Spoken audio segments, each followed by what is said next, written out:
Olá pessoal, tudo bem? Então hoje nós chegamos ao nosso 6º capítulo do livro Libertação. E você está conseguindo acompanhar? Está lendo os capítulos? Esse livro é muito interessante, ele traz lições que nos modificam, nos transformam, que a gente vai levar para a vida inteira. Esse capítulo, que se chama Observações e Novidades, ele vai nos trazer lições preciosas. Então, vocês lembram que no último capítulo, o André Luiz, juntamente com o Gúbio e com o Eloy, conseguiram entrar e conversar com o Gregório. Então, eles foram transferidos lá para um quarto, para um local, e aí no outro dia, então, eles foram transferidos para um outro local, um local de cela trevosa, um aposento de janelas gradeadas, onde tudo desagradava a vista. Então, eles estavam no local muito difícil, muito complicado, muito sujo, as pessoas com aspecto muito ruim. E um dado interessante que é comentado, Gúbio informa André que todo aquele aspecto do local, porque eles ainda estavam naquela cidade estranha, se dava porque todos aqueles espíritos que ficavam naquele local, eles eram verdadeiros espíritos vampirizadores das pessoas encarnadas da Terra. Então o Gúbio esclarece o André que 3/4 da população da Terra estava, de certa forma, obsediada, sendo envolvida e se deixava levar por esses espíritos que lá estavam nesse local tão difícil.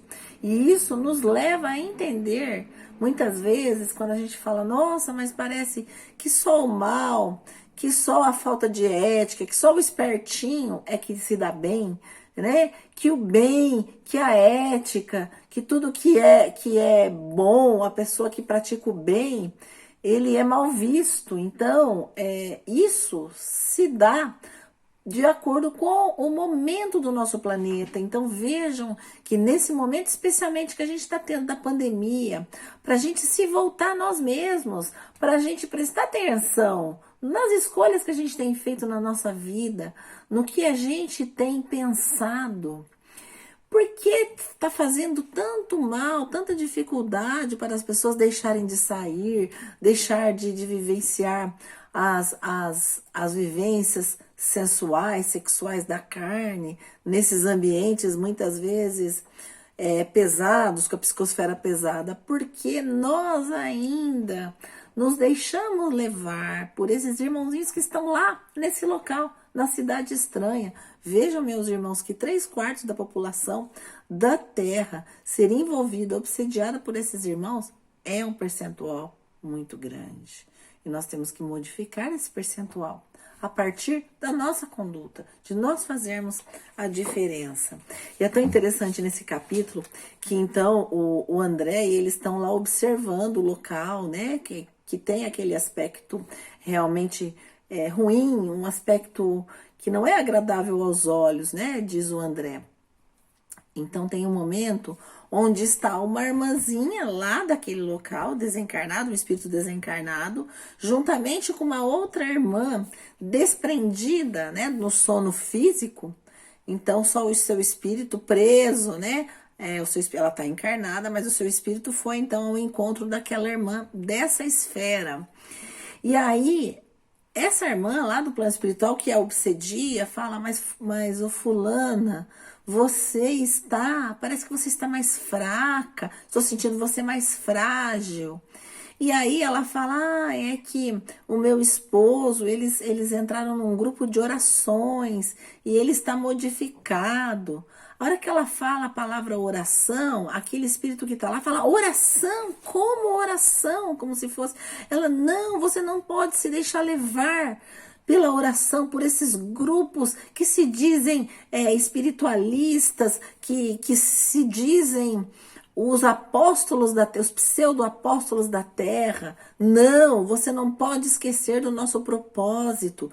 Você tem que humilhar, você tem que acabar com o seu esposo, porque você sabe do nosso trato, ele foi muito mal, então nós temos que nos vingar dele, Não se deixe levar por essas orações, por tudo isso que está acontecendo.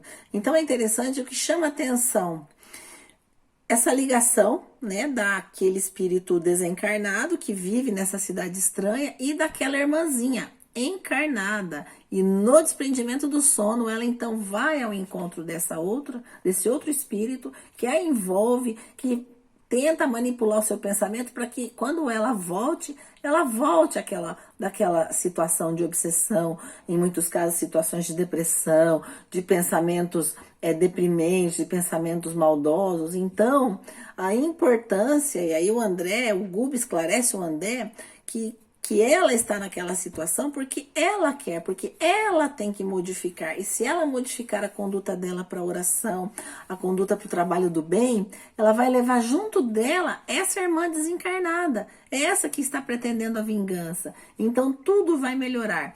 Então, para que as coisas fluam melhor, para que a gente melhore de uma forma geral, nós temos que dar o primeiro passo, que é o passo do progresso, do trabalho do bem, do controle do nosso pensamento.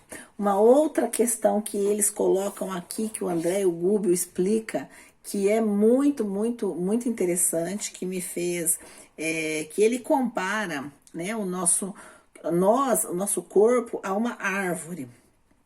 Então, que a árvore, ela é dotada, né, de 3 planos. Então, ela se radica no solo, ela busca na seiva, né, e se alonga para o alto com os galhos, mantendo-se com a própria seiva. O homem se prende à vida física, ao nosso corpo físico. Estende os galhos do sentimento. Então, os galhos das árvores são sentimento, o nosso controle, né, íntimo, né, dos nossos conflitos. Então, são esses galhos. E dos desejos. Então, o que a gente está desejando? Para que a gente consiga sair, né, dessa psicosfera. E ele se alonga para o alto com seus galhos, mantendo-se com a própria seiva. O homem se prende à vida física, estende os galhos dos sentimentos e dos desejos e é sustentado pelos princípios da mente. Que eu achei interessante, e aí ele complementa: o homem tem o corpo, perispírito e mente. E a árvore tem raiz, copa e seiva.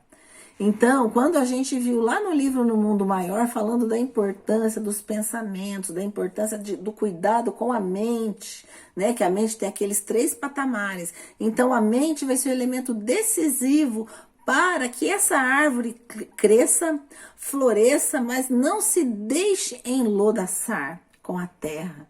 Ela cresça para o alto, através dos seus sentimentos, que seus galhos, então, eles busquem realmente o alto, o amor, a paz, a fé e a esperança. Então, é interessante essa colocação do André e do Gubbio, né, para o André. E uma outra questão que chama bastante atenção, que é algo assim temeroso, e a gente vê em outros livros também, é que o André começa a observar da grade onde eles estavam, que haviam várias, como se fossem os ovoides, né, formas, pensamentos em outros espíritos lá. Então, o André já conhecia o ovoide, e para você que está nos ouvindo, o que é o ovoide? É o espírito que ele tem uma ideia fixa em alguma coisa, num desejo de vingança, em obter algo. Então, quando a pessoa começa naquele processo obsessivo e ele fixa naquela situação, ele em si mesmado, ele, ao desencarnar, ele perde a forma. Então, lá no plano espiritual, eles não têm uma forma humanoide ou sequer dos anões, né? Ele perde a forma, ele vira como se fosse um balão, somente naqueles pensamentos, e eles grudam, eles são aí hipnotizados, né, por esses espíritos que vivem naquele local para envolver outras pessoas. O Manuel Filomeno de Miranda também cita várias situações onde alguns desses espíritos que são ovoides, eles se transformam em vibriões e eles são implantados para causar doença, para causar sofrimento, doenças cardíacas nos encarnados. Mas isso tudo acontece por quê? por conta dos desejos das pessoas que estão encarnadas. Então, todo mal, toda doença, toda situação que nos acontece não é acaso. Nós buscamos, através dos nossos pensamentos, através da nossa sintonia com a sensualidade, com o materialismo. Então, e esses espíritos são exemplo disso. Então, tem vários espíritos. E aí, o Gubbio, então, esclarece, né, para o André. Você já ouviu falar na segunda morte? Então, é onde é colocado que... Aí o André fala, eu já ouvi, né? Tem alguns espíritos muito evoluídos, irmãos nossos, que eles... não necessitam mais do perispírito, porque o perispírito é ligado ao corpo físico, tal o exemplo da árvore, célula a célula. Então, esses irmãos que se evoluíram muito, né, nas esferas crísticas, então eles não têm a necessidade do perispírito. E na situação do ovoide, que ele também perdeu o perispírito por conta da situação em que se envolveu, por conta da monoideia, por conta da ideia fixa naquele desejo de vingança, na maldade, na perversidade. Então, muitos desses espíritos, então, vários, envolvem outros irmãozinhos dessa esfera e também outros que vêm em desprendimento do sono, que vão para essas cidades estranhas, às vezes estão com 3, 4, 5 espíritos em forma de ovoides, os envolvendo, os prejudicando, contribuindo para que eles continuem nos seus desejos da maldade, da sensualidade, do poder, enfim, de praticar o mal. Então, vejam como é importante que nós tenhamos a educação do pensamento, o controle absoluto dos nossos desejos, porque o Gubbio deixa muito claro para o André que a nossa reencarnação é um momento importantíssimo para cada um de nós, para nós evoluirmos. E quando nós reencarnamos, a gente esquece dos propósitos que a gente tinha, a gente se deixa levar pelo mal, se deixa levar pela vida mundana, pelas coisas da matéria, e se esquece do nosso real propósito, que é estarmos encarnados aqui para nos transformarmos, para através do bem, através da caridade, através do amor, através da paciência, da fé e da perseverança, continuarmos aqui nesse local que não é uma colônia de férias, mas é uma escola para o espírito. E ele termina então o capítulo falando para o André: você entende, André, a importância que é a reencarnação? Então, a gente vai terminar o nosso capítulo por aqui. Leiam o livro, o capítulo, porque é muito interessante. E o próximo vai ser mais interessante ainda. Que Jesus os abençoe.